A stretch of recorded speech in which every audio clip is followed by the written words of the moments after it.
तो जो पिछली क्लास तक अपना हो गया था उसको अपन पहले रिवाइज कर लेते हैं। आप सभी उपस्थित थे उस क्लास में, या कोई ऐसा भी है जो बिल्कुल नया है? आप हो फर्स्ट टाइम? ठीक है, आप भी फर्स्ट टाइम?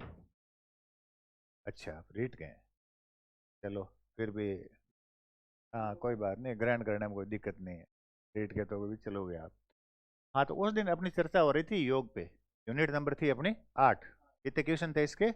20। और इसका मार्जिन है 40 नंबर का, जिसमें से टॉपिक है अपने योग, मनोरंजन, शिविर, नेतृत्व, खेल और मनोरंजन के सिद्धांत। इसमें से पहला टॉपिक लिया अपन ने योग। इसको मोस्टली इसको अपन ने हाईलाइट किया था पहले। किसको? योग दिवस को।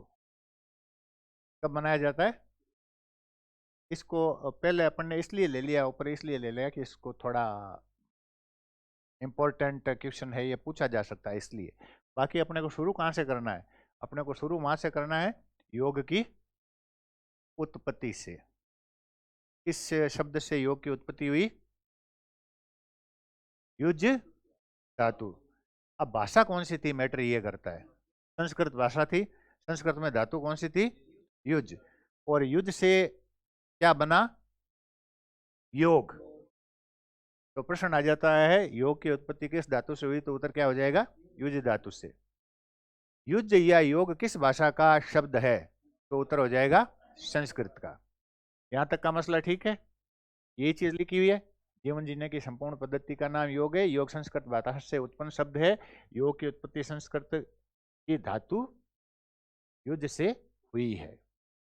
अब क्वेश्चन आता है, आइए नमस्ते। विश्व को भारतीय संस्कृति की अमूल्य देन निम्नलिखित में से है? योग, खेलकूद, धार्मिक साहित्य या उपरोक्त में से कोई नहीं? तो क्या आएगा? योग। इसी चीज को ये दर्शा रहा है, योग भारतीय संस्कृति की देन है, युज धातु से बना है। अब इसके दो अर्थ लिए थे अपन ने, तो शॉर्टकट में लेंगे क्योंकि ये अपन ने उस दिन लगभग लगभग पूरा ले लिया था। शाब्दिक अर्थ क्या लिया था इसका? मैंने बताया था बचपन में छोटी क्लासों में अपन ने एक प्रश्न किया था, योग कीजिए, तो उसमें अपन क्या करते थे? जोड़ देते थे। अब आध्यात्मिक अर्थ लेंगे तो क्या हो जाएगा? आत्मा को परमात्मा से जोड़ना। शुरुआत में ये नहीं करना कि बाबा की तरह वो आत्मा को परमात्मा से जुड़ा दिया या मोक्ष कर दिया, ऐसा अपना कोई उद्देश्य नहीं है। फिर आइए पधारिए, कब इनका उदय हुआ और कैसे हुआ?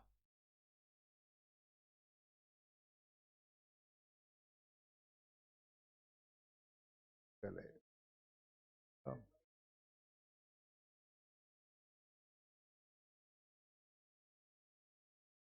योग के प्रकार, योग के महत्व, योग का ऐतिहासिक महत्व।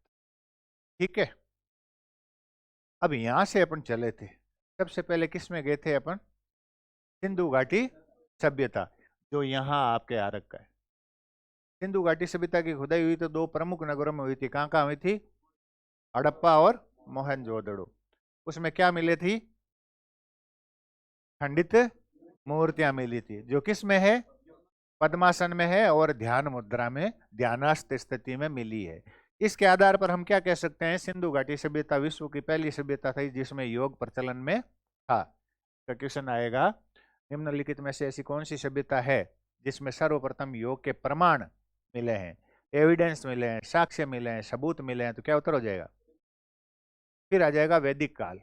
तो वो शॉर्ट में अपने को आगे ले चलना है क्योंकि ये अपना पूरा कंसेप्ट हो गया। बारी बार एक ही कंसेप्ट दोहराएंगे तो इसके ऊब और खींच के शिकार हो जाते हैं आप लोग, कि बार बार ये क्या योग, क्या योग, क्या योग। इसलिए इसको जल्दी से लेना है। ठीक है, वैदिक काल में क्या, कौन से वेद को छेड़ा अपन ने? ऋग्वेद में। ऋग लंबा चौड़ा नहीं करना है, अथर्ववेद, सामवेद, ऋग्वेद और यजुर्वेद, उन बाकी सब वेदों को छोड़ दो। अपने काम का केवल एक ही वेद है, कौन सा? ऋग्वेद में भी एक शब्द पे ध्यान देना, कौन सा? युंजते, जिसका अर्थ क्या था? ज्ञानेंद्रियों पे नियंत्रण। और योग भी क्या करता है? ज्ञानेंद्रियों पे नियंत्रण। अर्थात वैदिक काल में भी योग प्रचलन में था। उसके बाद क्या आ गया अपना? उपनिषद काल, जिस समय उपनिषदों की रचना हुई। इसमें भी किसको उठाया? कठोपनिषद। इसमें क्या किया? योग को तकनीकी रूप में परिभाषित कर दिया। इसलिए हम कह सकते हैं उपनिषद काल में भी योग प्रचलन में था। इसके तुरंत बाद आता अपना महाकाव्य काल। महाकाव्य काल कौन सा है?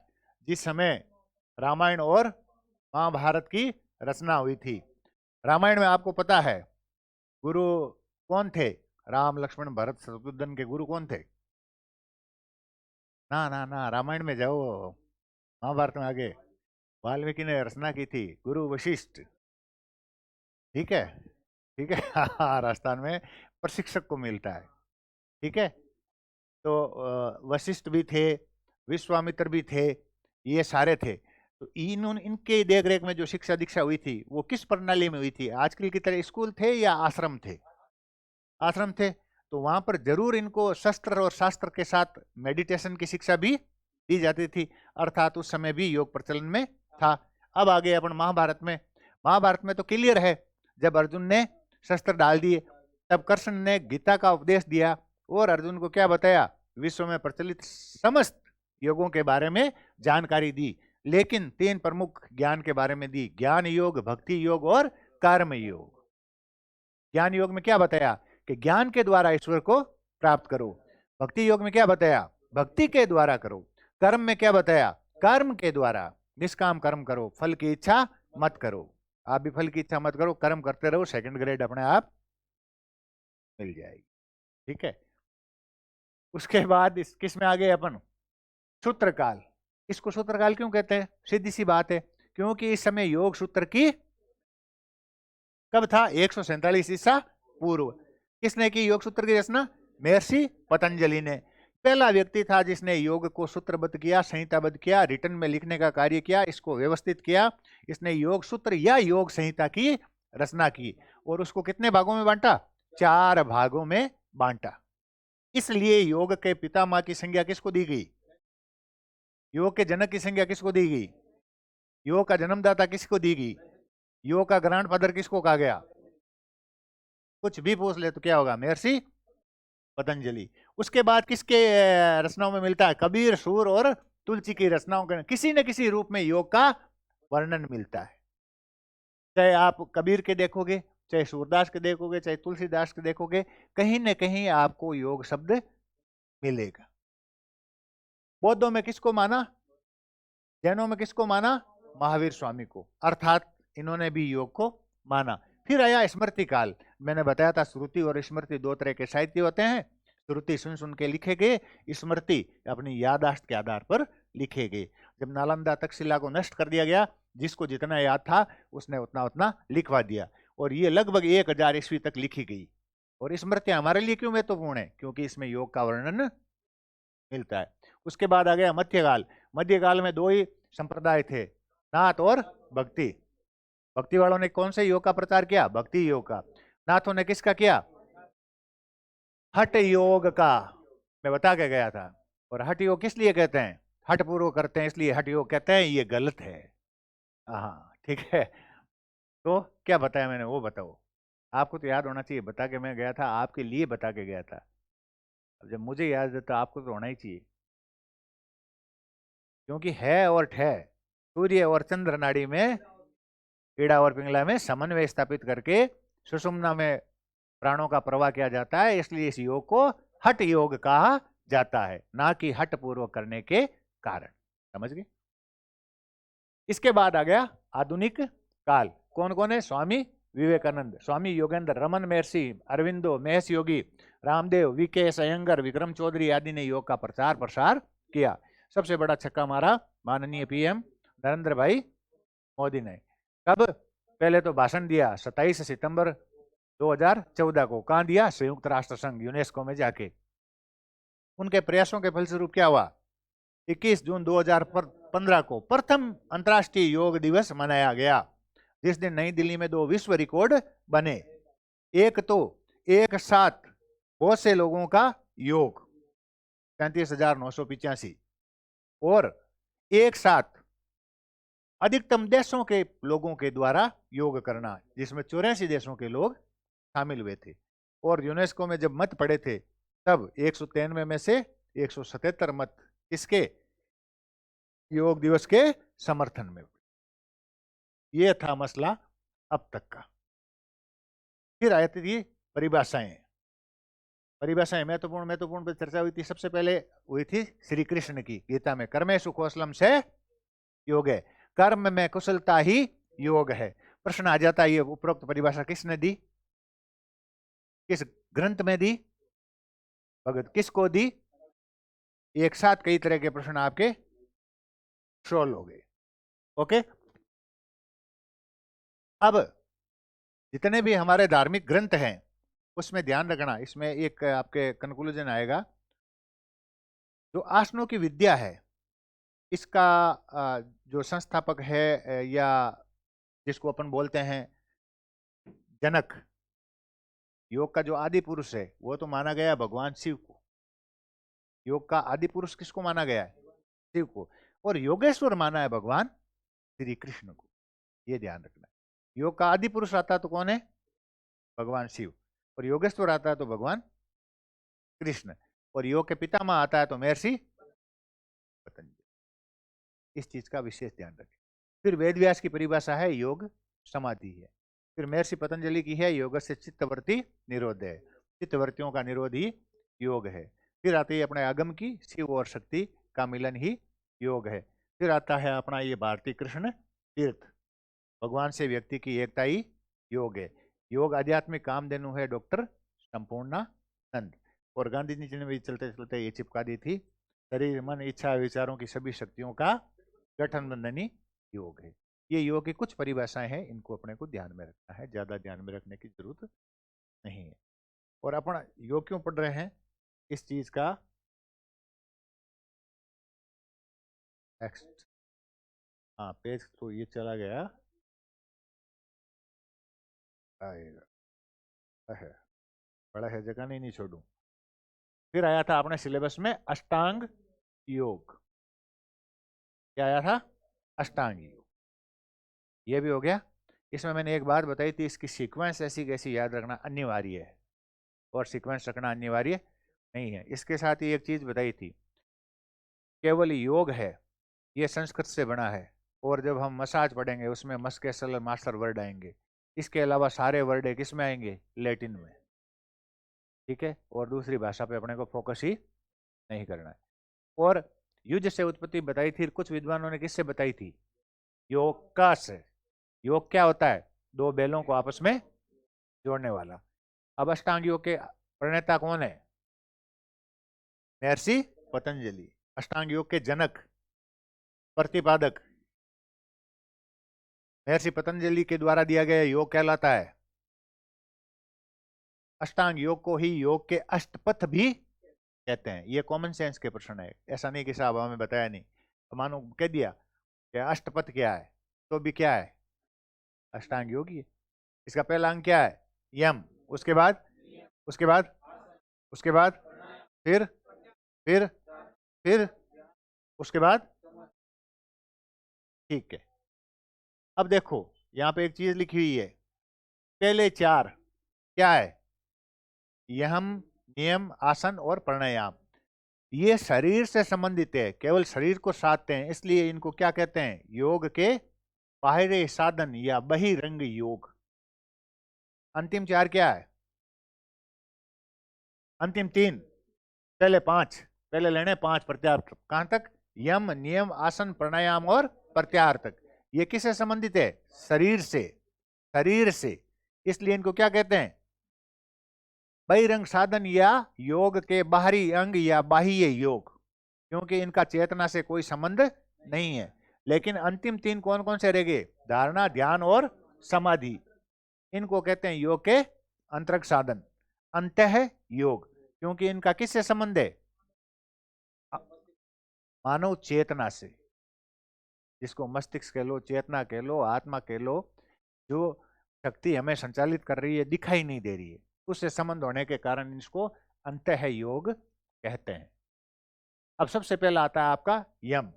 यम, यम को दूसरा नाम क्या देते हैं? सामाजिक अनुशासन। और इसका शाब्दिक अर्थ क्या है? बचाव करना या परहेज करना। ये कितने प्रकार के? इसका फॉर्मूला दिया था तीन, किससे? ए से। ठीक है, अहिंसा, अस्तेय, अपरिग्रह। ऊपर क्या टिका दो? सत्य। नीचे क्या टिका दो? ब्रह्मचर्य। तो क्या हो गया? यम। अहिंसा क्या है? मन वचन और, ठीक है। अस्तेय क्या है? चोरी नहीं करना। अपरिग्रह क्या है? आवश्यकता से अधिक ब्रह्मचर्य क्या है? मन वचन और कर्म के द्वारा ब्रह्मचर्य का पालन, मैथुन ना करना। सत्य है, आंखों से देखा और कानों से सुना है वो वैसा का वैसा प्रकट कर देना। क्योंकि ये अपन ले चुके हैं इसलिए इसको ज्यादा फोकस करने की जरूरत नहीं है इस पे। नियम, व्यक्तिगत अनुशासन। उसको सामाजिक अनुशासन क्यों कहा था? क्योंकि उसमें से किसी का पालन नहीं करेंगे तो पूरे समाज पे इफेक्ट पड़ेगा, इसलिए वो था सामाजिक अनुशासन। यहां पर अगर किसी चीज का पालन नहीं होगा तो समाज में नहीं पड़ेगा, केवल उस व्यक्ति विशेष पे पड़ेगा, इसलिए इसको कहा गया व्यक्तिगत अनुशासन। कितने हैं ये भी? 5। इसका क्या फार्मूला था? 3 से है, इसके ऊपर क्या टिका दो? तप। नीचे क्या टिका दो? ईश्वर प्रणिधान। तो क्या हो गए? नियम। नियम का शाब्दिक अर्थ क्या है? पालन करना। सोच क्या है? शुद्धि, आंतरिक और बाह्य। फिर संतोष जो है उसमें स्वाध्याय 3 तरह के हैं। धार्मिक ग्रंथों को पढ़ना, ईश्वर के बारे में पढ़ना, स्वयं के द्वारा स्वयं को जानना। तब क्या है? इंद्रियों को तपाना। ईश्वर प्रणिधान क्या है? ईश्वर में विश्वास रखना। आसन क्या है? आसन पे अपने बहुत लंबा चौड़ा उस दिन वाद विवाद हुआ था कि ये आसन है वो आसन है। केवल क्या है? स्थिरम सुखम से आसनम, जिसमें सुख पूर्वक स्थिर रहा जा सके, केवल वही आसन है। इसके अतिरिक्त कोई चीज आसन नहीं है। अब सुख पूर्वक आप कैसे रह सकते हो? या तो खड़े खड़े, या बैठकर, या लेटकर। इसलिए शरीर की स्थिति के अनुसार आसन कितने प्रकार के होते हैं? बैठकर, खड़े होकर, और आसन करने के उद्देश्य अलग अलग होते हैं। कोई ध्यान लगाने के लिए आसन करता है, कोई ताकत बढ़ाने के लिए आसन करता है, कोई रिलैक्सेशन के लिए करता है। इसलिए उद्देश्य के हिसाब से आसन कितने प्रकार के हो गए? 3 प्रकार के। अगर वो बॉडी बनाने के लिए, ताकत बढ़ाने के लिए कर रहा है तो क्या हो गया? व्यायामात्मक या संवर्धनात्मक। ये होते हैं शरीर की शक्ति बढ़ाने के लिए। मेडिटेशन के लिए कर रहे हो तो ध्यानात्मक, और अगर रिलैक्सेशन के लिए कर रहे हो तो शिथिलीकरण। जैसे सौ आसन है, शशांक आसन है, बाल विश्राम आसन है, मकरासन है। ये सारे किस में आएंगे? निम्नलिखित में से रिलैक्सेशन के लिए आसन है तो क्या उत्तर होगा? शवासन दे दिया, मकरासन दे दिया, शशांक आसन एवं बाल विश्राम आसन दे उपरोक्त सभी। उपरोक्त सभी। अब आसनों का राजा शीर्षासन, आसनों की जननी सर्वांगासन, क्योंकि सर्वांगासन से ही सभी आसन निकले हैं, इसलिए इसको आसनों की जननी कहा जाता है, और राजा कहा जाता है शीर्षासन।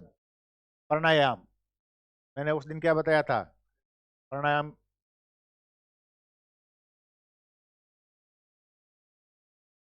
श्वास को लेना एवं छोड़ना। लेने को कहते हैं पूरक, छोड़ने को कहते हैं रेचक, रोकने को कहते हैं कुंभक। ये तो हो गए चरण। इससे पहले इसकी परिभाषा, श्वास और प्रश्वास की गति का विच्छेदन करना ही प्राणायाम कहलाता है। और महर्षि पतंजलि ने क्या कहा था? श्वास और प्रश्वास की गति का विच्छेदन करना, नियंत्रण करना, नियमन करना, संतुलन करना एवं अनुशासन रखना, ये क्या कहलाता है? प्राणायाम। प्राणों को विभिन्न आयाम तक ले जाना। एक बार बहुत सरल प्रश्न पूछा गया था, प्राणों से संबंधित व्यायाम कहलाता है, उसमें भी लोग उत्तर नहीं कर पाए। प्राणायाम। प्राणों से संबंधित व्यायाम क्या है? श्वास से संबंधित व्यायाम क्या है? बोलचाल की भाषा में प्राणायाम किसको कहते हैं? बस श्वास को लेना, छोड़ना, श्वास को विभिन्न आयाम तक ले जाना, श्वास से संबंधित व्यायाम को करना, इसको बोलते हैं प्राणायाम। श्वास लेना ये आ गया क्या है? पूरक। पूरक है। श्वास को छोड़ना, रोकना, कुंभक। छोड़ना क्या है? रेचक है। इसका अनुपात क्या होता है? 1:4:2। श्वास को भीतर लेकर रोकना, अंतः कुंभक। श्वास को बाहर रोकना, बहिर्कुंभक। जहां है वहीं रोक देना, केवली कुंभक या स्तंभवर्ती। प्राणायाम करने से कौन से तंत्र पे सर्वाधिक पड़ेगा? है? पक्का है? और इससे प्राणायाम से कौन सी गामक क्षमताओं का विकास होगा? हम्म?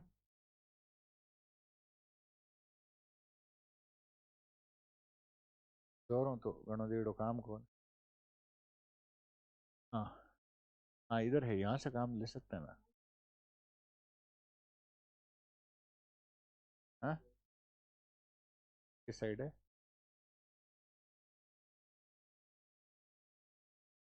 ये ठीक है ना?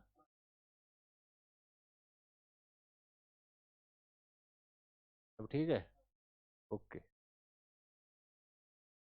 गामा क्षमताओं का विकास करता है, कौन कौन सी है देखो, स्पीड और इंड्योरेंस। यही तो मैटर है। ऐसे क्वेश्चन नहीं आने चाहिए तकनीकी रूप से कि मैंने यहाँ लिख दिया कि गति का करता है और सहनशीलता का करता है, आपने इसको रट लिया, तो क्या आपके ज्ञान का विकास हो गया क्या? नहीं हुआ।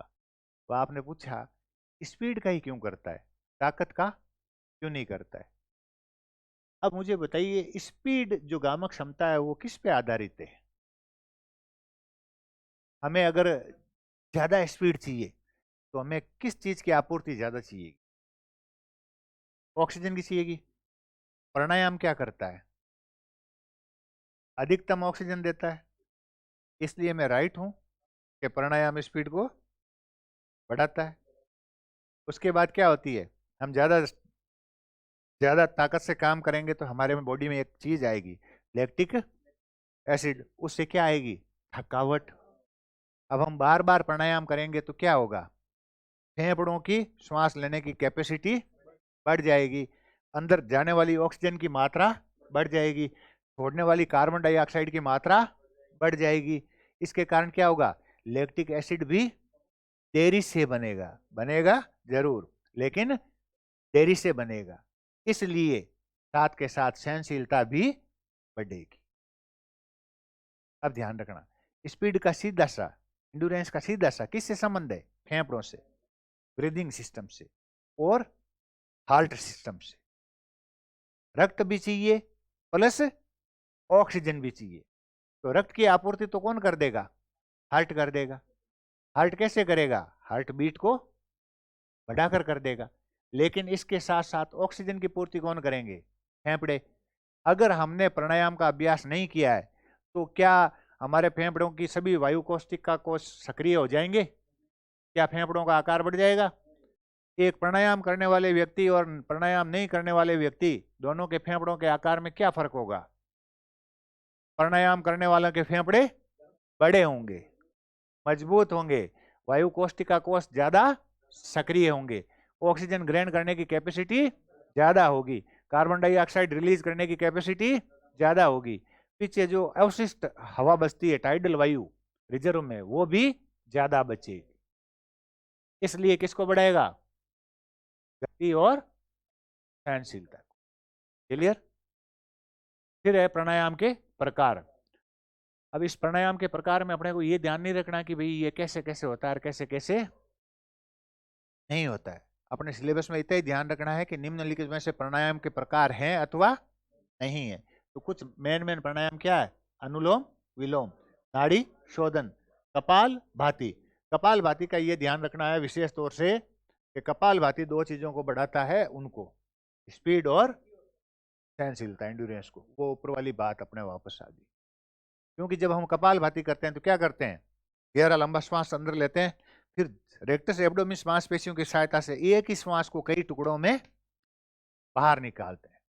बाहर निकालते हैं तो हमारे फेफड़ों की कैपेसिटी बढ़ेगी या घटेगी? बढ़ेगी। इसलिए हमारी स्पीड भी बढ़ेगी और हमारी सहनशीलता भी बढ़ेगी। सूर्य भेदी, चंद्र भेदी, ठीक है, शीतली, शीतकारी, प्लाविनी, समवर्ती, जिसमें पूरक, कुंभक और रेचक का समय समान करेंगे इसलिए वो समवर्ती हो जाएगा, और उसके बाद मूर्छा है। अब इनका अगर विवेचन आप इसमें चाहते हो कोई भी चीज पूछना तो इसमें पूछ लो, बाकी इसका कोई औचित्य अपने सिलेबस में नहीं है। अगर आपको कोई चीज इसमें से पूछनी है कि भाई मुझे इसमें थोड़ा इंटरेस्ट है, मैं पूछना चाहूंगा कि ये चीज कैसे होती है, तो आप ट्यूशन कर, बस। Very good. अनुलोम विलोम और नाड़ी शोधन। हमारे शरीर में 84 करोड़ नाड़ियां मानी गई है, उसमें से मुख्य 84 है। उन 84 में से मुख्य 3 है, एड़ा, पिंगला और सुषुम्ना। इन सभी नाड़ियों का शोधन करने के कारण जो प्राणायाम किया जाता है वो तो कहलाता है नाड़ी शोधन। अनुलोम विलोम में क्या किया जाता है, एक नाक से श्वास ली जाती है और दूसरी से छोड़ दी जाती है, वापस उसी से ली जाती है, दूसरी से छोड़ दी जाती है। अब जैसे ही अंदर लिया, अंदर लेके इसको रोक लिया, फिर बाहर छोड़ा, इसको बाहर ही रोक दिया, फिर वापस अंदर लिया, अंदर ही रोक दिया, फिर बाहर छोड़ा, बाहर ही रोक दिया, तो अनुलोम विलोम क्या बन गया, नाड़ी शोधन। बस यही फर्क है नाड़ी शोधन और अनुलोम विलोम, और कोई भी फर्क नहीं है। जितना जैसे कपालभाति और भस्त्रिका में भी आएगा। कपालभाति में क्या करते हैं, एक ही श्वास को टुकड़ों में बाहर फेंकते हैं। भस्त्रिका में क्या होता है, लगता लोगों को एक ही तरीका है, कई लोग कपालभाति कह देते हैं और भस्त्रिका का डेमो दे देते हैं, गुरु जी खुद जो आगे हैं, और भस्त्रिका का बोल के कपालभाति का डेमो फेंक देते हैं। जनता को पता नहीं, बेचारी जनता तो है वो तो उनको तो ये हिलना चाहिए, कैसे मजा आ रहा है, ठीक है ठोकते रहो, ये ऐसा नहीं होता है। कपालभाति में तो लंबा पूरक किया, अब एक ही श्वास को कई टुकड़ों में बाहर फेंकना है, अंदर नहीं जाना है। भस्त्रिका में जैसे श्वास भीतर प्रवेश करता है वैसे ही बाहर फेंक देना है, फिर अंदर जाने दो, फिर फेंक दो, फिर अंदर जाने दो, फिर फेंक दो, तब क्या हो जाएगा भस्त्रिका। सूर्य भेदी, सूर्य को भेदना है, मतलब दाहिने को, राइट को, तो राइट से ही लो, लेफ्ट से छोड़ो, राइट से लो, लेफ्ट से छोड़ो, तो क्या हो जाएगा, चंद्र कौन सा है, लेफ्ट है, लेफ्ट से लो, राइट से फेंको, लेफ्ट से लो, राइट से फेंको, तो क्या हो जाएगा। हाँ तो बाप जी इड़ाई तो है बाई, बाई तो कह रही हूँ, लेफ्ट ही कह रही हूँ, लेफ्ट ही चंद्र नाड़ी है, लेफ्ट ही ईड़ा है, ओके, और लेफ्ट ही ठे है और ठे में से ठे है। क्वेश्चन आंसर होने चाहिए, इससे क्या है, धार लगी रहती है दोनों तरफ गुरु चले गए। तो हो गया क्लियर। अब इससे ज्यादा क्या कि अपने को बाबा नहीं बनना है, इसलिए इस पे नहीं जा रहे हैं, लेकिन इस पे अपन और भी जा सकते हैं। स्वास्थ्य के लिए जितना करोगे, इसमें एक क्वेश्चन आता है मुझसे जनरली, कई बार कई जगह पूछते हैं, जयपुर भी यही प्रश्न पूछा, सीकर भी पूछा, नागौर में तो पूछते ही रहते हैं, यहाँ पे भी ये कई जगह पूछा कि कितने टाइम तक आसन करना है, कितने टाइम तक प्राणायाम करना है। इसका एक सटीक सा जवाब है, जितनी आपकी कैपेसिटी है, जितनी आपकी कैपेसिटी। अब मैं आपको मिनट कह दूं कि 7 करना है, आपकी कैपेसिटी 1.5 मिनट की है, तो कैसे करोगे 7। आपकी कैपेसिटी है 2.5 घंटे करने की, मैं कहूँ करना है 7 ही मिनट, तो आपको लाभ कितने का मिलेगा, 7 मिनट का, 7 में तो आप उठ जाओगे। तो आसन कितना करना है, जितनी, प्राणायाम कितना करना है, जितनी, और इसको जितना मैक्सिमम करोगे उतना ही मैक्सिमम लाभ है। वेरी गुड, हाँ शाबाश, गुड क्वेश्चन। प्लाविनी, जो तैरने में, प्लावन करने में जो सहायक हो उसको कहते हैं प्लाविनी प्राणायाम। होता क्या है, हम पानी के ऊपर किसी की सहायता से अथवा कोई साधन को पकड़ करके पद्मासन लगा लेवे। मैंने क्या कहा, पकड़ करके। अब वरना क्या होता है, आप कहते पानी के ऊपर कैसे पद्मासन लगाएंगे, पद्मासन लगाएंगे तो नीचे चले जाएंगे, इसलिए पहले ही क्या कहा, या तो किसी को पकड़ो या कोई साथी आपके पास में हो। पद्मासन आपने लगा लिया, उसके बाद आपको पीछे की तरफ जाना है, कमर में आर्च बनाते हुए, तब क्या होगा, आपका ये पोर्शन भी पानी में टिक जाएगा।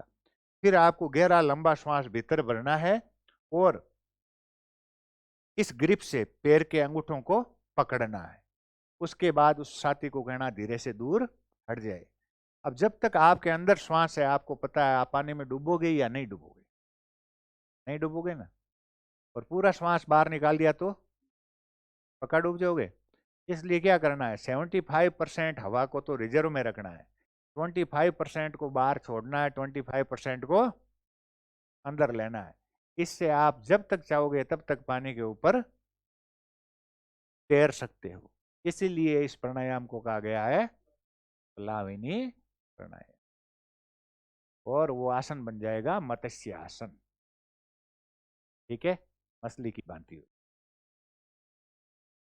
और कोई संदेह हो तो कहीं स्विमिंग पूल पास में है तो डेमोस्ट्रेशन भी देके बता देंगे। होता है ऐसा, 100% होता है, वरना लिखते नहीं वो लोग और मैं पढ़ाता नहीं। ठीक है, इसको मैं हटा ही देता यहाँ से, जो चीज़ नहीं कर पाते ना उसको हटा देना उचित है। केवल सैद्धांतिक ज्ञान किस काम का बताओ? क्या मैं आपको तैराकी सिखा सकता हूँ सिर्फ थ्योरी से? प्रैक्टिकल से सिखा सकता हूँ ना। इसलिए जिस चीज का प्रैक्टिकल कर सकें केवल वही पढ़ाई जानी चाहिए। सूर्य वेदन हो गया, चंद्र वेदन हो गया, ये आपके सारे लिखे हुए, इसमें से आना कुछ भी नहीं है, ये ध्यान रखना। ये तो मुझे भी मजबूरी में लिख के इसलिए रखने पड़े कि आजकल एक ट्रेंड चल गया है। आप लोगों को आत्मा में संतुष्टि नहीं होती है जब तक आपको लिख के देते नहीं है। बाकी जिस चीज को मैंने बता दिया ना कि इसमें से कुछ भी नहीं आएगा, उसमें से वास्तव में कुछ भी नहीं आएगा। ठीक है, मेरा खुद का लिखा हुआ फिर भी मना कर रहा हूँ कि नहीं आएगा, मत पढ़ना। ठीक है, फिर भी बिना पढ़े आप रहोगे नहीं, पक्का पढ़ोगे, लेकिन इसमें से नहीं आएगा। सवाल आएगा उसमें से जो मैं बोले जा रहा हूँ, जो समझाए जा रहा हूँ, क्योंकि क्वेश्चन बनाने वाला उसी टाइप से बनाएगा। अभी तक जो मैंने बताया ना आपको, उसमें से अष्टांग योग का सवाल बनता है, युज का सवाल बनता है, योग का सवाल बनता है, योग के आदि पुरुष का बनता है, योग सूत्र का बनता है, पूरक कुंभक रेचक का बनता है, प्राणायाम का बनता है, आसन का बनता है, अष्टांग योग का बनता है, वो क्वेश्चन बनते। ये तो सारी अब जैसे मैंने लिखा दी है, अब आपको क्या बताया, एक बार में पूरक द्वारा संपूर्ण श्वास से फेफड़ों को भरना तथा छोटी छोटी किस्तों में रेचक करके नाक द्वारा श्वास को टुकड़ों में छोड़ना। इसमें श्वास छोड़ते समय पेट अंदर की तरफ जाता है तथा ये शरीर को उष्मित करता है। ये शरीर में पेट संबंधी विकार, हिमोग्लोबिन में लाभदायक, थायराइड पैराथायराइड लंग्स में भी लाभदायक है। इतनी बड़ी लैंग्वेज डाल दी, बाकी इसका कोई लेना देना नहीं है। शॉर्ट में क्या बताया, एक लंबा श्वास भीतर लिया और टुकड़ों में बाहर निकाला। 40 टुकड़ों में, 50 में, 120 में, जितनी आपकी कैपेसिटी बढ़ती जाती है उतने में। कहाँ से? रेक्टस एब्डोमिन्स मांसपेशियों की सहायता से। अब ये प्रश्न जरूर बन सकता है कि कपालभाति करते समय कौन सी मांसपेशियां सहायक होती है? रेक्टस एब्डोमिन्स। कौन सी होती है? रेक्टस एब्डोमिन्स। प्राणायाम के लाभ क्या हो गए? 3 दोष होते हैं आयुर्वेद में, वात, पित्त और कफ। वात यानी गैस संबंधी, पित्त यानी उष्णता संबंधी, कफ यानी सर्दी संबंधी। ये तीनों दोष कौन दूर करता है? प्राणायाम का। प्रत्याहार क्या है? इंद्रियों को ईश्वर की तरफ मोड़ना। धारणा क्या उस दिन मैंने बताई थी आपको, किसी लक्ष्य, बिंदु, व्यक्ति, वस्तु, विशेष पर क्या करना? फोकस को एकाग्र करना, एकाग्रता लाना। जैसे ही इस एकाग्रता को किधर ले आओगे? ईश्वर की ओर, तो धारणा क्या कहलाएगी? ध्यान। और ध्यान में जब समय सीमा का बोध नहीं रहेगा तो क्या हो जाएगा? जाहिर सी बात, समाधि हो जाएगी। समाधि कितने प्रकार की है? कौन कौन सी? सविकल्प, निर्विकल्प। सविकल्प में ज्ञाता और ज्ञेय दोनों होते हैं, इसको बोलते हैं संप्रज्ञात। क्या बोलते हैं? और इसी को सबीज भी बोलते हैं। क्या बोलते हैं? सबीज।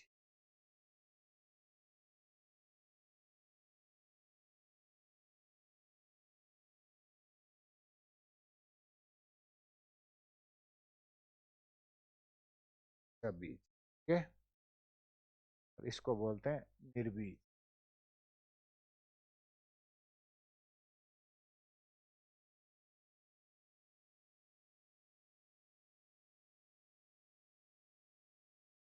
ज्ञाता जानने वाला, ज्ञेय जिसके बारे में जाना जा रहा है, ज्ञेय जिसके बारे में जाना जा रहा है।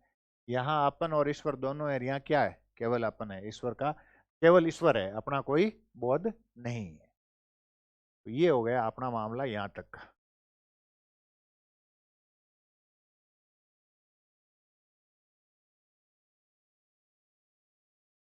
दवाई ना जेडो काम शॉर्टकट वाल ठीक बताओ ना यार। अब अपने कोर्स में जो जो आसन है वो देख लो, इनका ध्यान रखना है। इन आसनों के अलावा किसी भी आसन में मत जाना। किताबों में बहुत आसन दिए हुए हैं, अपने 14-15 आसन है, इसके अलावा किसी पे भी मत जाना। सबसे पहला आसन है पद्मासन। अब आसन के वेरिफिकेशन याद रखना, एक पेपर रखना अपना, उस पर पहले लिख देना शरीर की स्थिति के अनुसार, फिर लिख देना उद्देश्य के अनुसार, उसके बाद आगे लिख देना लाभ। पहले लिखा हमने आसन का नाम पद्मासन। शरीर की स्थिति के अनुसार कैसा है ये? बैठ कर करोगे, लेट कर करोगे, या खड़े होकर करोगे? बैठ कर करोगे। उद्देश्य क्या है इसका? मन को शांत करना। और जिसको टेक्निकली भाषा में थोड़ा तकनीकी बताएं तो आपका उत्तर बिल्कुल राइट है। ध्यान को केंद्रित, मन को एकाग्र करना। तो शरीर की स्थिति के हिसाब से कैसा है? बैठ कर किया जा सकने वाला आसन। उद्देश्य के हिसाब से ध्यानात्मक, सीधा सा। उस समय कितने आसन पढ़े थे? ध्यानात्मक, व्यायामात्मक या शिथिलीकरण, तीन ही पढ़े थे। उसमें से ये कौन सा है? ध्यानात्मक है। अब ये क्या करता है? यहां से ये क्रॉस आ गया, यहां से ये क्रॉस आ गया, तो अब पूरा पूरा ऑक्सीजन युक्त खून कहाँ जाएगा? पेल्विक क्षेत्र में, इस क्षेत्र में। ये पोर्शन अपना क्या कहलाता है? पेल्विक क्षेत्र, पेल्विक जोन। तो O2 युक्त रक्त की सप्लाई कहाँ हो जाएगी? पेल्विक क्षेत्र में। दूसरा, अब आसन के लाभ देखने के लिए कभी भी रट्टा मारने की कोशिश मत करना। उस आसन को देखना या तो चित्र में या करके देख लेना। जैसे ही करोगे तो कौन कौन सी मांसपेशियां काम में आएगी? काफ मसल्स काम में आ जाएगी, जांघ की मांसपेशियां काम में आ जाएगी। तो किसका व्यायाम हो जाएगा? पिंडली और जांघ की मांसपेशियों का व्यायाम हो जाएगा। रखने का दर्द है वो दूर हो जाएगा। है ज्यादा दर्द होता है? हाँ, ये शुरुआती दौर में होगा। बार बार करोगे ना, उसके बाद नहीं। बार बार करने से, अभ्यास से हर चीज पॉसिबल होती है। हाँ, और जब आपका मन एकाग्र होगा, ध्यान होगा, तो एक और बेनिफिट होगा, आपकी स्मरण शक्ति बढ़ जाएगी, याददाश्त आपकी बढ़ जाएगी। अब बताओ, इसको कहीं रटने की जरूरत है क्या, इस आसन को? है ये क्या? ये ये इसको करो। जैसे आप, मैंने गुड़ खाया, मैं नहीं बता सकता आपको कैसा है। आपको खाना ही, दूध पिया, आप बताओगे टेस्ट बता दे, तो नहीं बताया जा सकता। गूंगे का गुड़ समझे कभी? गूंगे व्यक्ति को गुड़ खिलाया और कहा बता कैसा है, अब वो कैसे एक्सप्लेन करेगा?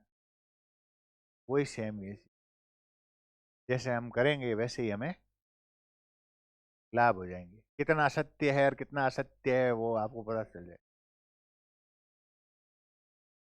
एक चीज बताओ आपको, दो और दो चार ही होते हैं, इस चीज का एविडेंस क्या है? कोई सबूत है आपके पास? तो फिर हम दो और दो चार क्यों मानते हैं? क्योंकि हमारे गुरुजी ने बताया। वो क्यों मानते हैं? क्योंकि उनके गुरु ने। वो क्यों मानते हैं? बैड नहीं। फिर हमने ट्राई की कि दो और दो, दो इधर हमने रखे, दो हमने इधर रखे, फिर हम इन दो और दो को पास लाए, फिर हमने कहा ये कितने हुए? एक, दो, तीन, चार हुए।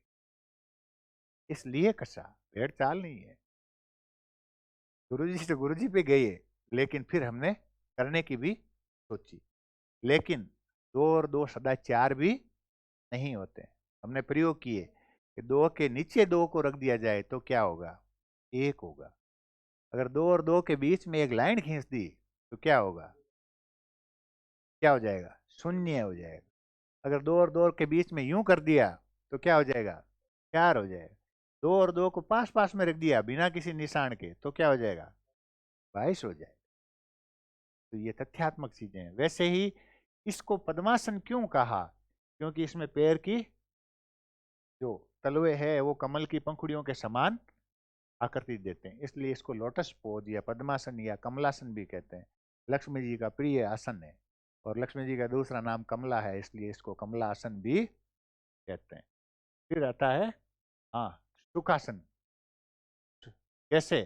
सुख पूर्वक होने के कारण इसका नाम पड़ा सुखासन। इसमें दोनों पैर ऊपर है, इसमें कोई भी एक पैर ऊपर कर दो तो क्या हो जाएगा? सुखासन। और सुखासन केवल ध्यान के लिए ही है, नाम ही जिसके पीछे क्या लगा? सुख।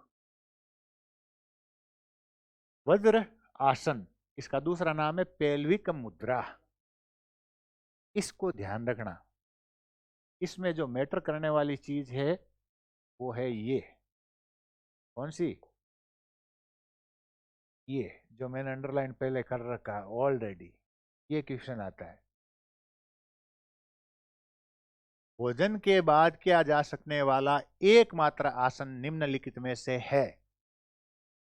तो उत्तर हो जाएगा वज्रासन। ये आसन कैसे करेंगे? बैठकर, लेटकर या खड़े होकर? बैठकर। और उद्देश्य की दृष्टि से कैसा है? ध्यानात्मक है या संवर्धनात्मक है या दोनों ही है? ये तो दोनों ही है। आप चाहो तो इसमें ध्यान भी कर सकते हो और आप चाहो तो शरीर की पुष्टि के लिए उपयोग में कर सकते हो। ये शरीर में वज्र नाम की नाड़ी होती है, उस नाड़ी पे ये नियंत्रण स्थापित करता है, जो पुरुष की वज्र नाड़ी होती है, ठीक है, वीर्य नाड़ी होती है जो, इसलिए बॉडी होती है वीर्य के संचित होने से वज्र के समान मजबूत हो जाती है, इसलिए इस आसन का नाम पड़ा वज्र आसन। ऐसा नहीं है कि, पढ़ा के कॉल करता हूं आपको, ऐसा नहीं है कि किसी भी आसन का नाम ऐसे ही टिका दिया कि मर्जी आई इसका नाम कर दिया वज्रासन, मर्जी आई इसका नाम कर दिया पद्मासन, मर्जी आई और इसका नाम कर दिया सुखासन। अब इसका नाम वज्रासन क्यों पड़ा? वज्र नाड़ी पर नियंत्रण स्थापित होने के कारण इसका नाम क्या पड़ा? वज्रासन। और भोजन करने के बाद किया जा सकने वाला एकमात्र आसन कौन सा है? वज्रासन। इसलिए ध्यान रखना, इस्लाम में कोई भी बंधु हो तो नमाज हमेशा वज्रासन में ही पढ़ी जाती है, क्योंकि मोहम्मद साहब खुद बहुत बड़े साइंटिस्ट थे। तो क्या पता था कि 5 टाइम आदमी नमाज पढ़ने आएगा तो जरूर वो खाली पेट नहीं आएगा, वो कुछ न कुछ वो खा के ही आएगा। तो नमाज के मूवमेंट ऐसे थे कि उसमें कई तरह के मूवमेंट है, लेकिन वज्रासन में बैठ के वो सारे मूवमेंट करता है तो उसको किसी भी प्रकार का नुकसान नहीं होता है। इसलिए नमाज किसमें है? कई बार ये प्रश्न आता है कि नमाज वाला आसन, तो मैं उन लोगों को कहता हूं कि नमाज वाला आसन नहीं है, ये वो आसन है जिसमें नमाज पढ़ी जाती है। इसका मतलब पहले नमाज आई कि वज्रासन आया? वज्रासन आया। इसलिए नमाज वाला आसन है या नमाज वज्रासन वाली है? नमाज वज्रासन वाली। वो साइंटिस्ट थे, महापुरुष थे, इसलिए उन्होंने इस आसन में नमाज को रखा। ये देखो क्या लिखा है, पौरुष क्षमता को बढ़ाता है। पौरुष क्षमता को बढ़ाने का मतलब समझ गए? वज्र नाड़ी को मजबूत करता है। और नाम पड़ा इसका, इसका भी हो गया।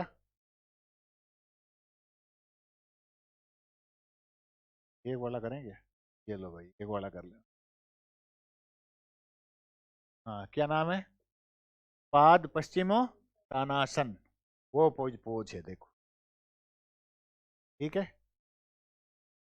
पाद यानी पैर, पश्चिमोत्तानासन, पश्चिम मार्ग से प्राणों का उत्थान होने के कारण इसका नाम पड़ा पाद पश्चिमोत्तानासन। पश्चिम मार्ग से कैसे भाई?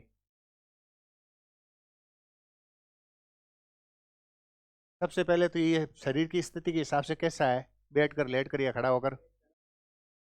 फिर दूसरी दृष्टि से ध्यानात्मक है, व्यायामात्मक है कि या शिथिलीकरण है? व्यायामात्मक है, सीधी सी बात है, क्योंकि इसमें ध्यान भी अभी नहीं होगा, बहुत मुश्किल है, और रिलैक्सेशन तो होने का प्रश्न ही पैदा नहीं होता। तो एक ही चीज बचती है, व्यायामात्मक है। अब पश्चिम मार्ग कैसे? इस सिर को हम मानते हैं उत्तरी ध्रुव, क्या मानते हैं? उत्तरी ध्रुव। पैरों को मानते हैं हम दक्षिणी ध्रुव, ठीक है। इसलिए व्यक्ति किधर सिर करके सोता है रात को? है हमेशा दक्षिण दिशा में सिर करके सोएगा, उत्तर दिशा में पैर करके सोए। मुर्दा होता है उसके सिर को करते हैं उत्तर की दिशा में, पैरों को करते हैं दक्षिण की दिशा में।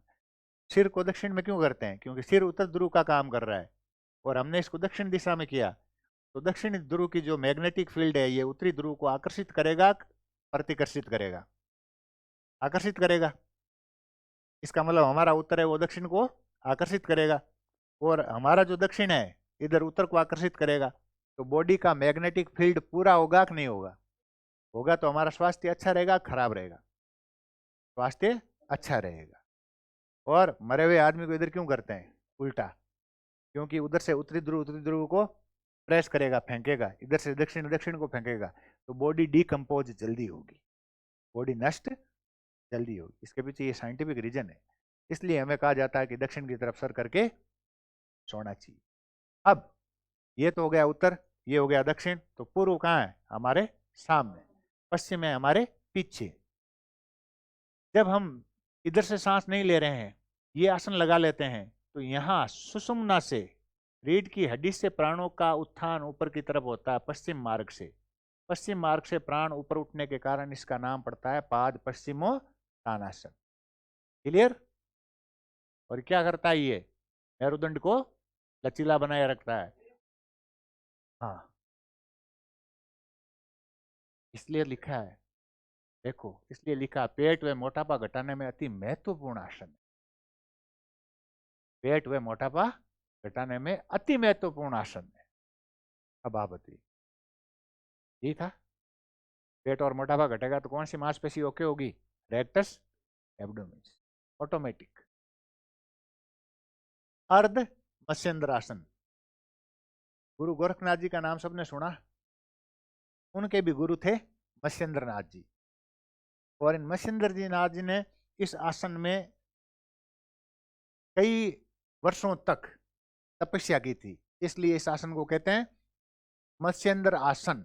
क्या कहते हैं? मत्स्येंद्र आसन। हम लोग आधा ही कर पाते हैं, पूरा नहीं कर पाते हैं, इसलिए क्या कहते हैं? अर्ध मत्स्येंद्र आसन। नाम क्यों पड़ा? क्योंकि गोरखनाथ जी के गुरु ने इस आसन में तपस्या की थी, और उनका नाम क्या था? मत्स्येंद्र नाथ जी। ये उनका प्रिय आसन था। अपन आधा कर पाते हैं, इसलिए कहते हैं अर्ध मत्स्येंद्र आसन।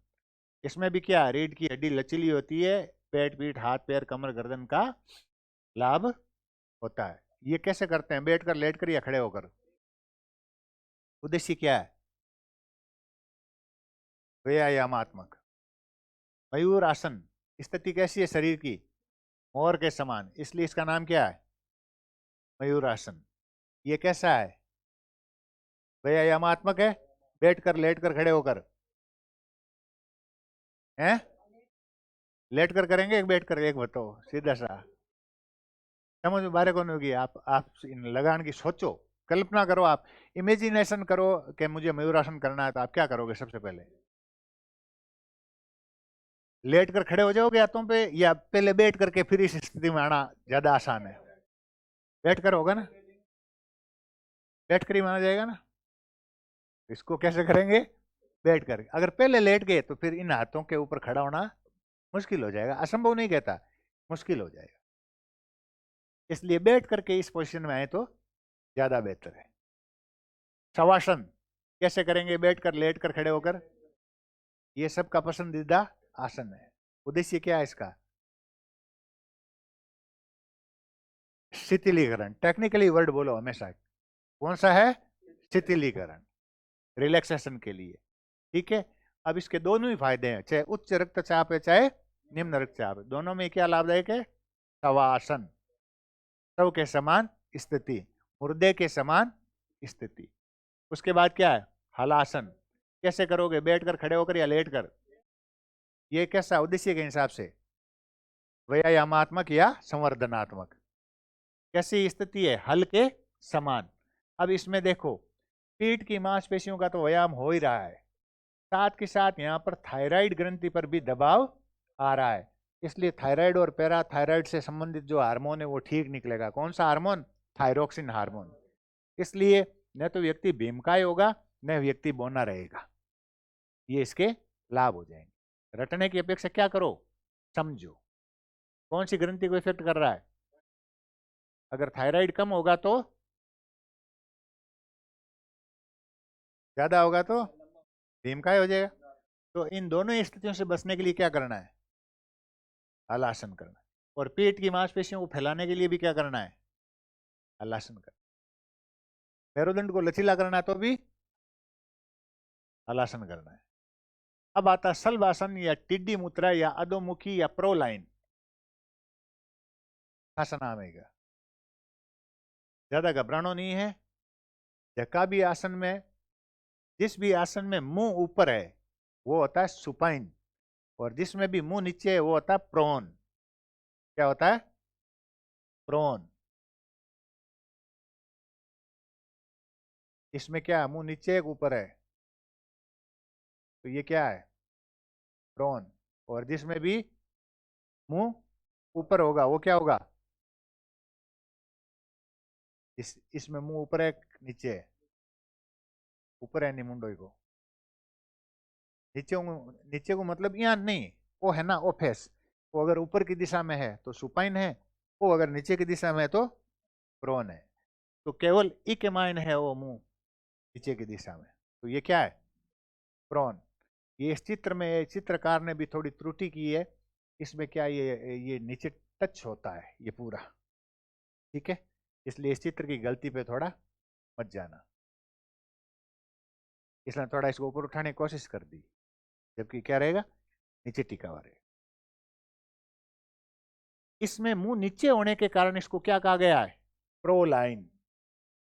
क्वेश्चन आ गया, निम्नलिखित में से प्रोन आसन है, प्रोन आसन है या प्रोलाइन आसन है, और आपको दे दिया सुखासन, पद्मासन, शलभासन और सर्वांगासन, तो क्या उत्तर होगा आपका, शलभासन। और सुपाइन दे दिया, निम्नलिखित में से सुपाइन आसन है, पद्मासन, सुखासन, हलासन, सर्वांगासन, उपरोक्त सभी, उपरोक्त सभी किस में मुंह नीचे है बताओ, जितने भी मैंने नाम बोले किसी में मुंह नीचे बता दो, नहीं है ना, इसीलिए चूकना नहीं है। ये देखो शलभासन कैसे है, टिड्डे की तरह, पीछे से ऊपर, आगे से, आजकल जो बाइकें आती है ना, आजकल की मोटरसाइकिल देखी होगी आपने, ये यहाँ से सीट होती है ऊपर, और यहाँ जो आगे चलाना वाला है उसकी सीट होती है थोड़ी नीचे। अब पीछे चाहे कितना ही बोना आदमी है तो वो तो दिख रहा है लंबा, आगे कितना ही लंबा आदमी है वो दिख रहा है छोटा, जबकि पीछे वाला हमेशा ज्यादा लंबा दिखेगा। ये चलाएंगे और आप अगर पीछे बैठेंगे, आप में से कोई भी कम हाइट वाले, तो लगेगा जैसे ये कम हाइट में है और वो पीछे वाला ज्यादा हाइट में है, आगे ऊंडी हुए, वही बात है, कोई ऊंडो है आगे वही वास्ते वो शलभासन। और शलभ तीन शब्दों से मिलकर बना हुआ है, से, ले और बे से। शिव का प्रतीक है, ले इंद्र का प्रतीक है, और बे शुक्र ग्रह का प्रतीक, इसलिए इसका नाम पड़ा शलभ। और संस्कृत में शलभ कहते हैं टिड्डे को, टिड्डे के समान मुद्रा होने के कारण क्या पड़ा, शलभासन। सर्वांगासन कैसे किया जाएगा, लेट कर करेंगे, उद्देश्य क्या है भैया, यामात्मक, पक्का है। अब देखो कहाँ फर्क पड़ रहा है इसमें भी, थायराइड ग्रंथि पे, इसके अलावा पूरी बॉडी का व्यायाम हो रहा है।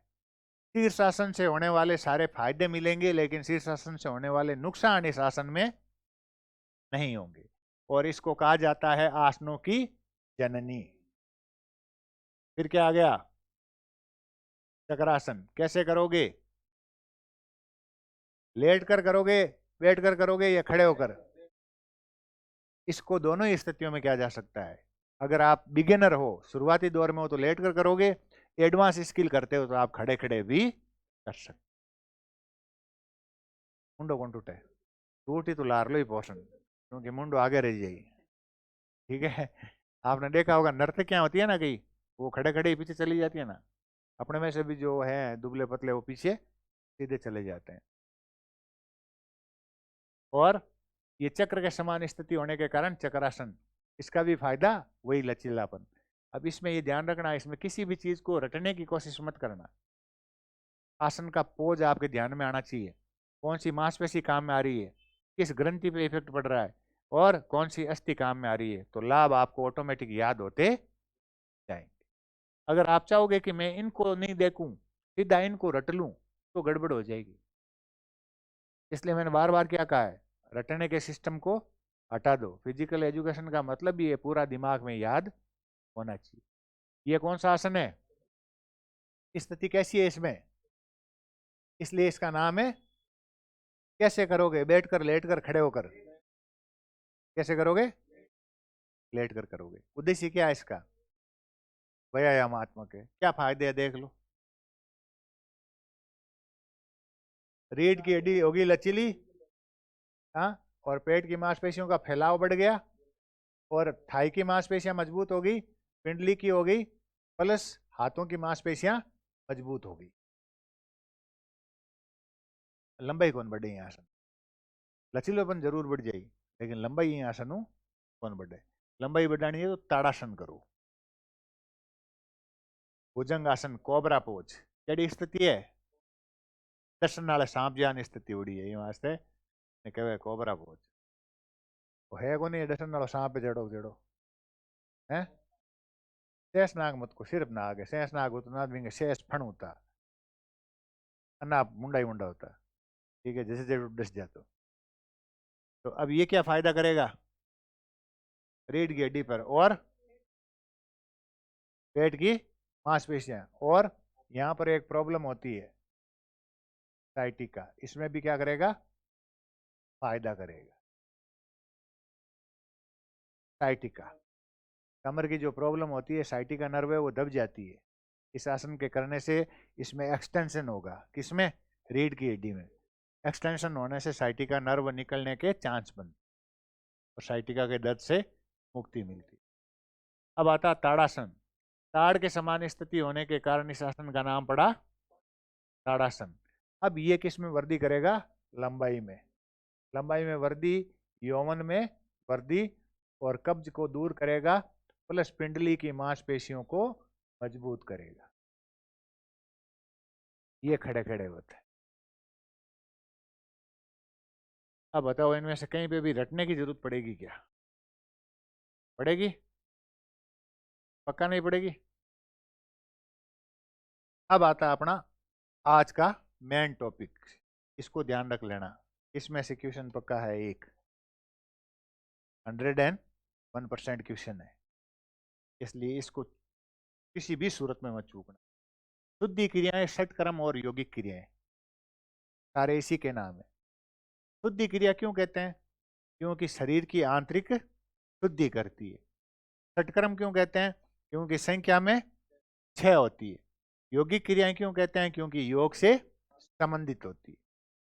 इनको करने से व्यक्ति के अंदरूनी अंगों की सफाई कर लेता है। कुल 6 प्रकार की होती है। कौन सी? नेति, धोती, बस्ती, कपालभाति, न्योली, त्राटक। इसमें देख लो, 5 में छोटी ई की मात्रा है, केवल त्राटक को छोड़ दो तो छोटी ई की मात्रा है। नेति, धोती, बस्ती, कपालभाति। 4 में तो छोटी ती है, 1 में छोटी ली है, और 1 है त्राटक। नेति किससे संबंधित है? सीधा सा वो देख लो, किससे संबंधित है? नाक से संबंधित है। नाक और गले के ऊपरी भाग की सफाई करती है, इसलिए इसको क्या कहते हैं? नेति। ने प्लस इति, जिसके गुणों का बखान करना पॉसिबल नहीं हो, वो क्या है? नेति। किसकी सफाई करेगी? नाक की। यहाँ देखो, टोंटीदार लोटा है, इसमें नमकीन पानी डाला हुआ है, उष्ण जल है, हल्का गुनगुना, और नमक डाला हुआ है थोड़ा बहुत। वो नमक क्यों डाला? शक्कर ही डाल देते, मीठा रहता, मजा आ जाता है। नमक क्यों डाला है? जमता नहीं है, शक्कर भी नहीं जमती है। लचीलापन किसका बढ़ाएगा? नमक लचीलापन बढ़ाएगा। खुरदुरा, आत्मविश्वास कम है। ठीक है, बाकी मामला सही बता रहे हो। नमक का सीधा सा मतलब है कीटाणु रहित कर देगा। बिल्कुल सही बोल रहे थे। ट्रैक से भटके क्यों? सवाल कब गलत होता है? आपको आ रहा है, पहली बार सोचा है कि कीटाणु रहित करना है, फिर कहा यार ये भी हो सकता है, ये भी हो सकता है, ये भी, वहीं वो सवाल खत्म हो गया। इसलिए अंदर से जो पहली आवाज आती है ना, उसको तो दबोच ही लो। तो कीटाणु रहित करने के लिए क्या डाल दिया? नमक डाल दिया। अब खड़े हो गए सीधे या उकड़ू बैठ के, उसके बाद एक साइड यूं पोज ले लिया, फिर इसको हाथ में ले लिया, फिर एक नाक में पानी डाला तो किधर से निकल गया? दूसरे नाक से। फिर क्या करोगे? वापस लोटे को भरोगे। कैसे? पानी से, वही गुनगुना, वही क्या डाला, और वो इस नाक से डाला और इधर से निकाल दिया। इसमें कौन सा पदार्थ काम में लिया? जल। इसलिए इसको क्या कहेंगे? जल नेति। अगर सूत का बटावा डोरी काम में लेते या कैथेटर काम में लेते तो क्या कहते? सूत्र नेति। अब घृत नेति कैसे करेंगे? लोटे में घी भर लिया, इधर से डाला, इधर से बाहर निकाल दिया, इधर से डाला और इधर से, और 2 किलो घी खराब। इसलिए ऐसे नहीं करना है। घृत नेति करानी है तो उसको लिटा देना है, थोड़ा सा गाएगा, गुनगुना घी लाना है। बच्चों को दवा पिलाते हैं, वो ड्रॉपर लाना है, उस ड्रॉपर को भरना है और एक एक बूंद दो दो बूंद नाक में डाल देनी है, तो उससे क्या हो जाएगा? घृत नेति। लोटो भर मैंने नहीं काटना हो तो घर नुकसान जेवेलो और घर का नाशे नाशा फोड़ेला टांगे। घृत नेति वेला कोनी। तेल नेति में क्या करोगे? वापस तेल ही डालेंगे, इधर से इधर इधर से इधर। पेट्रोल ले बोली। हाँ? पेट्रोल नहीं लेना, तेल में नहीं आता क्या? अब जाके पंप पे क्या कहते हो? तेल डाल लिया है और कुछ कहते हो? यही हो कि किस लिए जा रहा है पंप? जाऊं कहीं वास्ते तेल लाने। तो तेल ने तुम पेट्रोल नहीं ले सका है? पेट्रोल नहीं ले सकते। खाद्य तेल जिसमें भी सरसों का, तिल्ली का, ये उत्तम तेल जो आप मानते हो, इसको भी क्या करेंगे?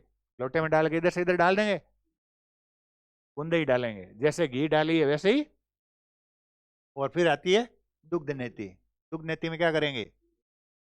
लोटांग लोटाई कहीं करना है? कहीं करना है? नहीं, पानी काटे जो नहीं करना है। पानी तो पहले निकाल दियो, जल नेती हूँ नाक साफ कर लियो। अब काचो दूध ले परो और नाक हूँ पी जानो बेने, तो जाना जी दुग्ध नेती।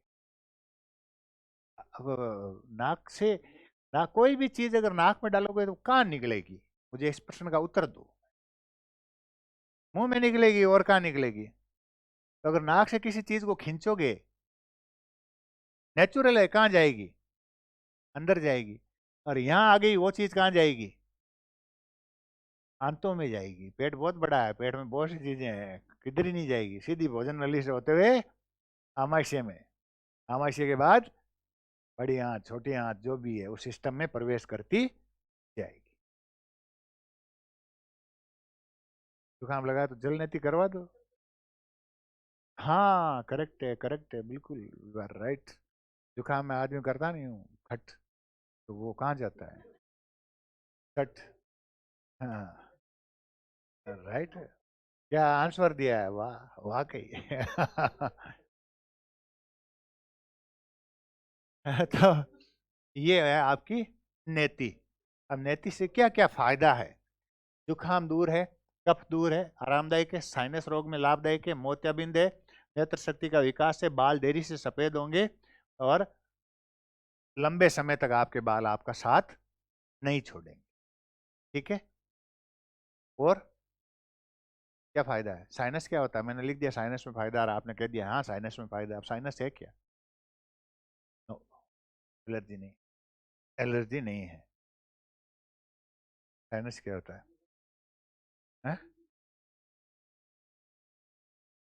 ठीक है, सहमत हूं मैं। या रखोगे कि नहीं रखोगे बीच में? नाक की हड्डी बढ़ना ही साइनस है, बस। आप राइट थे। नाक की हड्डी बढ़ना, अगर प्राइमरी तौर पर नाक की हड्डी बढ़ती है तो जलनेति से ठीक हो जाती है, और अगर ज़्यादा फैल गई है तो फिर उसको ऑपरेशन से ठीक किया जा सकता है। इसलिए प्राइमरी तौर पर तो क्या करोगे? जल नेति। कई लोगों को आपको लगता है ना कि इसका नाक थोड़ा टेढ़ा है, और हर समय लगता है कि इसका नाक बंदी बंद है, बंदी बंद है, ऐसे लोग देखे होंगे। उनके प्रॉब्लम होती है साइनस की। उनको क्या करवाना है? किसी व्यक्ति को साइनस की प्रॉब्लम है, निम्नलिखित में से आप किस शुद्धि क्रिया की सलाह देंगे? जल नेति। ठीक है। निम्नलिखित में से नेति के प्रकार हैं जल नेति, दुग्ध नेति, घृत नेति, उपरोक्त सभी। किसी को मोतियाबिंद है, क्या सलाह देंगे? किसी के बाल देरी से सफेद हुए, आप क्या अनुमान लगाओगे ये कौन सी शुद्धि क्रिया करता होगा? बस ये आपके क्वेश्चन। दूसरा है धोती। कहाँ से कहाँ तक की सफाई? मुंह से आंत तक की सफाई, पूरे आमाशय की, पूरे पाचन तंत्र की। कैसा कपड़ा लेंगे हम? सूती। पहले आता था मलमल रेशमी कपड़ा, वो आजकल बहुत महंगा आता है, अपनी कैपेबिलिटी से बाहर है, इसलिए हम सूती कपड़ा लेंगे। लगभग कितना चौड़ा? 4 अंगुल। लंबा लेंगे 7 से 9 मीटर, क्योंकि हमारी आंत की लंबाई भी 7 से 9 मीटर। किसी की 7 है, किसी की 7.5 है, किसी की 8 है, किसी की 9 है, किसी की 9.25 है। तो अपन 7 से 9 मीटर मान लेते हैं। फिर उस कपड़े को क्या करेंगे? धोकर सुखा लेंगे, फिर उसको रोल कर लेंगे, उसके बाद उसको बड़े पात्र में डाल लेंगे, गर्म पानी डाल लेंगे, साथ में दूध भी डाल देंगे थोड़ा स्वाद के लिए। फिर उसको उठा करके रोल को अंदर पुश करेंगे और फिर धीरे धीरे उसको निगलते जाएंगे। पूरी धोती को निगल लिया, फिर न्योली क्रिया कर ली, उसके बाद उसको बाहर निकालेंगे। बाहर निकाल के और फिर उसको वापस धोकर सुखाकर रोल करके रख देंगे। इससे क्या होगा, पूरे पाचन तंत्र की सफाई होगी। अंदर अपने को निगलना होगा, यूं यूं यूं, ठीक है। जिसकी प्रैक्टिस हो वही करें, और जब अगर बाहर नहीं निकले पूरी तो पास में कैंची रखो, उखाड़ दो और भूल जाओ। हाँ, उधर ही छोड़ना, और क्या करोगे, वही तो ठीक है। हैं? तो बाहर क्यों निकालनी पड़ेगी, किस लिए, वो तो पचना शुरू हो जाएगा। धोती क्रिया को 15 से 20 मिनट में खत्म करना जरूरी है, अदरवाइज अंदर पाचन की नौबत शुरू हो जाएगी, उसमें छेद होने शुरू हो जाएंगे। इसलिए 20 मिनट तक उसको बाहर खींचना भी जरूरी है, 15 से 20 मिनट में। नहीं तो आंते उसको कोई स्वादिष्ट पदार्थ समझ के उसके ऊपर एंजाइम छिड़कना शुरू कर देगी। इसलिए कभी भी वो कपड़ा उलझेगा नहीं, उलझ जाए तो घबराना नहीं है, थोड़ा सा वापस निकलना है, 2-4 घूंट पानी पीना है और फिर वापस खींचना है, तो पूरा निकल जाएगा, काट के नहीं छोड़ना है। ठीक है, कर लेना आराम से, कोई दिक्कत नहीं है। अब धोती के प्रकार, कपड़ा काम में लिया तो हो गया वस्त्र धोती। दंड धोती 1 मीटर की पाइप आती है, ठीक है, 1 मीटर की पाइप आती है इस तरीके की। यहाँ पर इसके छेद होता है, ये भी छेद है, और यहाँ पर भी छेद है, यहाँ से बंद है। इसको गर्म पानी में उबाल करके आदमी खूब पानी पिएगा, नमकीन पानी जितना पी सकता है। फिर इसको यूं यूं यूं यूं डालेगा, जैसे ही अंदर डालेगा पूरा, और पूरा अंदर जाते ही इस छेद पर से अंगुली हटाएगा, हटाते ही पानी पूरा बाहर आ जाएगा। इसको कहेंगे दंड धोती। वमन धोती या कुंजल क्रिया, इसको गज करनी भी कहते हैं। क्या कहते हैं, गज करनी। जिस प्रकार हाथी बहुत सारा पानी पी करके एक फंवारा मारता है ना, मारता कि नहीं मारता है, वैसे ही हम खूब सारा नमकीन पानी पी के ये अंगुली अंदर डाल के नीचे वाली जीभ को दबा के छोटी वाली को उल्टी बार करते हैं ना, इसको बोलेंगे वमन धोती। ये हाथी के समान है, इसलिए कुंजल क्रिया या गज करनी भी कहते हैं। और इससे पीलिया रोग दूर होता है। कौन सा रोग दूर होता है, पीलिया। ये देखो, वमन धोती से पीलिया रोग, ये पेट के आंतरिक सफाई, कब्ज, आमाशय, सूजन वगैरह विकार और मोटापे को दूर करती। फिर आ गया बस्ती, जो आधुनिक एनीमा है, इसका जो प्राचीन रूप था उसको हम क्या कहते हैं, बस्ती। बड़ी आंत को धोने में, मजबूत करने में। इसमें क्या करते हैं, योगी क्या करता था, पानी में, नदी इधर से चलती आ रही है तो नदी की विपरीत दिशा में मुंह करके खड़ा हो जाता था और गुदा द्वार से पानी को ऊपर खींच लेता था, और उसके बाद नोली क्रिया करके उसको वापस फेंक देता था। तो इससे किसकी सफाई हो जाती थी, मलाशय की सफाई हो जाती थी, और इससे कब्ज रोग दूर हो जाता था, मत्स्य की समस्या दूर हो जाती थी, और इसको कहते थे बस्ती। इसका आधुनिक रूप क्या है, एनीमा। एनीमा किस किस के लगा है, किसी के लगा हुआ, सब्जी वाले की लगाते हैं ना। पुराने जमाने में एनीमा नहीं था, इसको ही कहते थे बस्ती। बस्ती से काम चलता था। आपका रेट में हो जाएगा, टेंशन मत लो, बस्ती कर लेना बस। बस्ती की बात आती है कपालभाति। ये ध्यान रखना, एक क्वेश्चन है, निम्नलिखित में से प्राणायाम एवं शुद्धि क्रिया दोनों है, तो उत्तर आएगा कपालभाति। कपालभाति को प्राणायाम में भी पढ़ा है और शुद्धि क्रिया में भी पढ़ रहे हो। जो मस्तिष्क के अग्रभाग को प्रकाशित कर दे उसको क्या कहेंगे, कपाल भाति। मस्तिष्क के अग्रभाग को गहरा लंबा पूरक करेंगे और रेक्टस एब्डोमिन मांसपेशियों की सहायता से टुकड़ों में श्वास को बाहर निकालेंगे। इससे क्या होगा, मस्तिष्क का अग्रभाग प्रकाशित होगा और आपकी स्पीड और इंड्योरेंस की क्षमताओं में बढ़ोतरी होगी। इसको बोलते हैं कपाल भाति। और पेट की चर्बी दूर होगी। ये देखिए कहां से फेंक रहा है, यहां से, ये देखो, ये पहले ये यहां तक था, फिर इसको अंदर ले आया। फिर है न्योली, रेक्टस एब्डोमिन्स। ये जो सिक्स पैक हैं आपके, इनको टेक्निकली भाषा में क्या बोलते हैं? सिक्स पैक तो मैंने बोलचाल फिल्मी भाषा में बोला, रेक्टस एब्डोमिन्स बोलते हैं। सिक्स पैक को क्या बोलते हैं? रेक्टस एब्डोमिन्स। मांसपेशियां साथ के साथ तैयार करते जाओ। इससे पहले अग्निसार क्रिया करते हैं न्योली से पहले। ये देखो न्योली आपने देखी ना, जो बाबा रामदेव पेट को घुमा हाँ मिक्स बिन जूस बनाने की जरूरत कोनी, वो पहली पाइनएप्पल खाई लेवे पछबो यान यान कर लेवे, जन जूस अंदर बन जावे। जूस तो बन ही जाएगा। नींबू अलग चूस लो, शक्कर अलग डाल लो, और उसके बाद पानी पी लो थोड़ा, और फिर यूं यूं कर लो, यूं यूं कर लो, तो शिकंजी अंदर बन जाएगी, कोई दिक्कत नहीं है। तो न्योली, न्योली से पहले अग्निसार क्रिया करते हैं। अग्निसार क्रिया में क्या है? पूरा श्वास बाहर फेंका, फिर पेट अंदर, फिर पेट बाहर, पेट अंदर, पेट बाहर, इससे अग्निसार क्रिया हो जाएगी। उसके बाद क्या करेंगे? न्योली को उठाएंगे। अगर लेफ्ट से उठाया तो वाम न्योली, राइट से उठाया तो दक्षिण न्योली, बीच से उठाया तो न्योली मध्यमा, और न्योली को क्लॉकवाइज और एंटी क्लॉकवाइज घुमाया तो न्योली संचालन।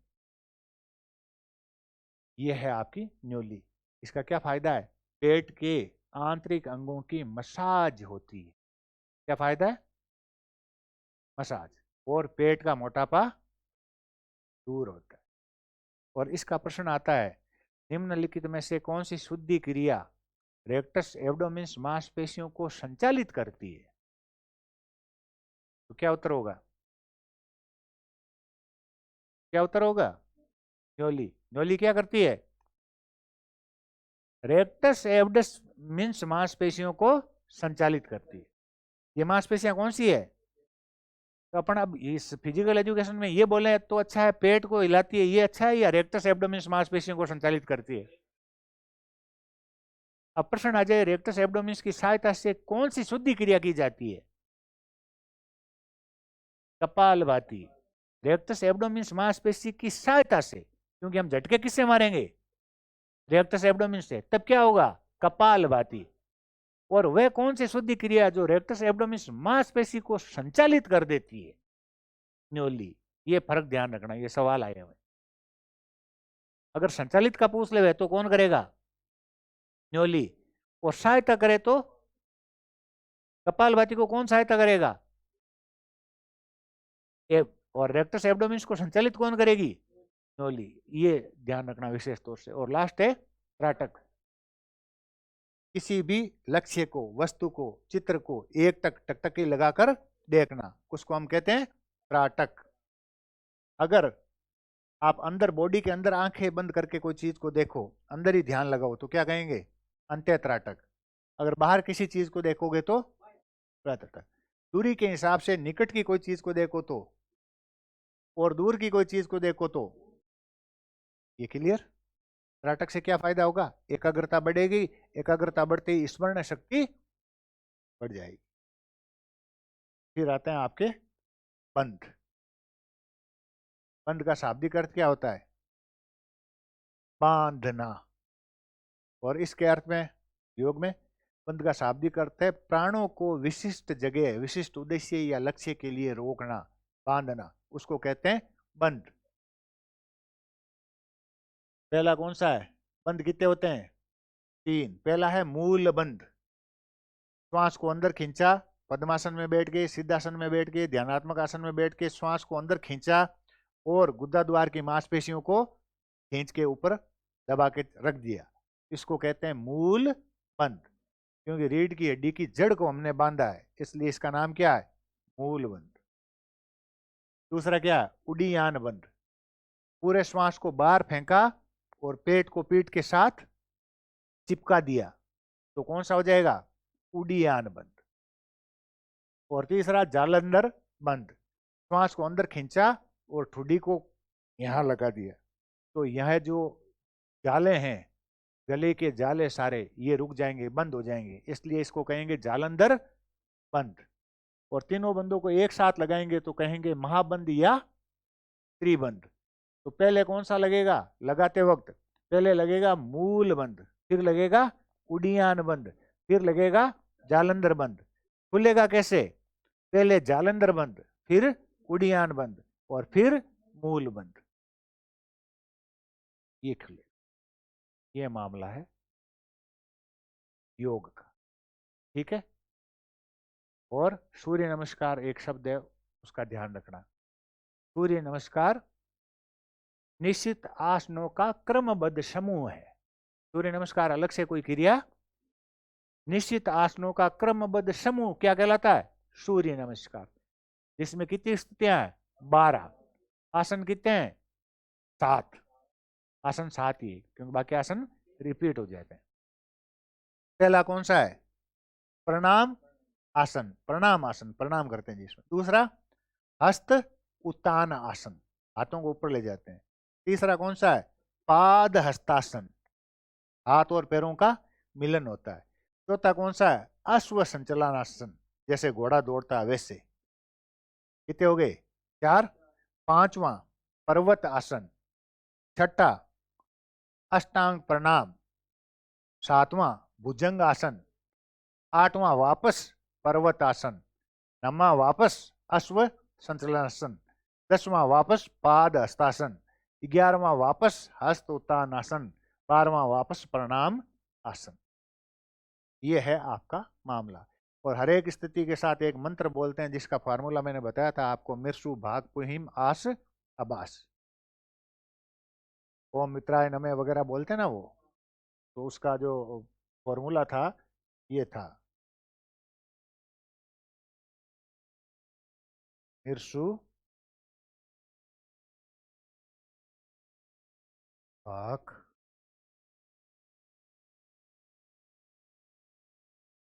पुहिम। पूछ लेते हैं इसके साथ कौन सा है, इसके साथ कौन सा है, इसके साथ कौन सा है? आस अबास। वो 13वां अपने काम नहीं पड़ता, अपने 12 से ही हो जाता है। इसके वो फुल फॉर्म तो आपके पास है कि नहीं है? इसका हो जाएगा ओम मित्राय नमः। रे का क्या हो जाएगा? ओम रवैये नमः। रे का क्या हो जाएगा? ओम सूर्याय नमः। वे का क्या हो जाएगा? ओम भानवे नमः। रे का क्या हो जाएगा? ओम, ये भाक है, रवि आ गया, भाक है, खग्गाय।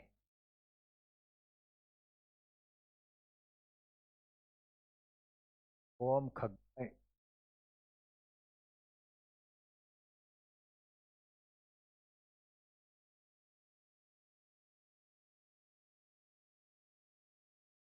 खग्गाय। पू फॉर पूषणे। H for हिरण्यगर्भाय।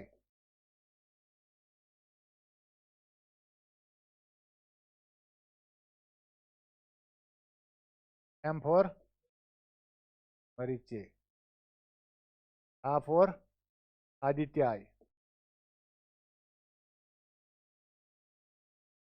ए फॉर सवित्रे। ए फॉर अर्काय। बा फॉर भास्कराय। और से फॉर ओम श्री सवित्र सूर्य नारायणाय नमः। ये फॉर्मूला है छोटा मोटा, इससे याद हो जाएगा। मिर्सु भाग पुई मास अबास।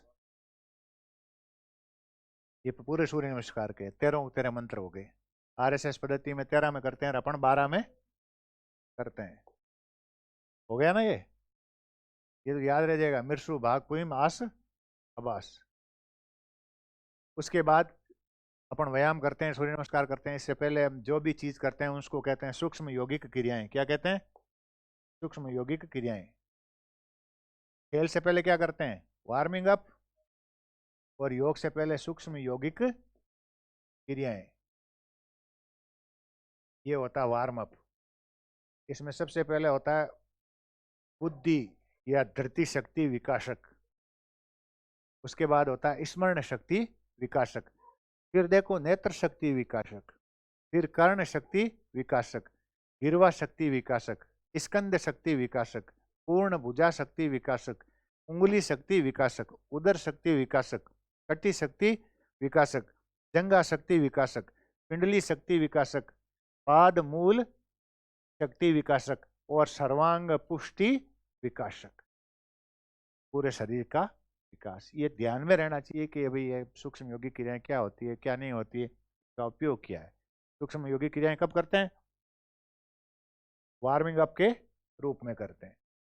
ठीक है, तो कल अपन टॉपिक लेंगे अगला, कौन सा? मनोरंजन का, जो भी आपको ठीक लगे, मनोरंजन शिविर, जो भी आपको